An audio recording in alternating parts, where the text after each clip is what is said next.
Hey Homeschool Hoopla friends, I'm Beth Arledge and I'm about to give you a tour of my homeschool room. Come on, let's go. Right over here, I'm heading to our very first stop on the tour. This is our homeschool room when we've got somewhere to go.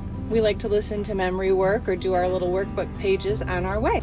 This is our homeschool room some days when we just want to get out of the house and spend some time at the library. The playground is our homeschool room for those days when we just want to get out of the house or maybe pepper in some PE or just do our schoolwork at a table under the pavilion and get some fresh air.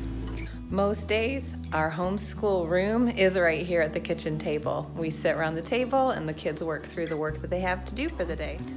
Just know, if you don't have a designated space in your home to call your homeschool room, you can still make it work by using the world around you and doing school wherever you want. Sometimes we even do school right here in the front lawn on a picnic blanket. Whatever works for us and whatever we feel like doing that day is what we do.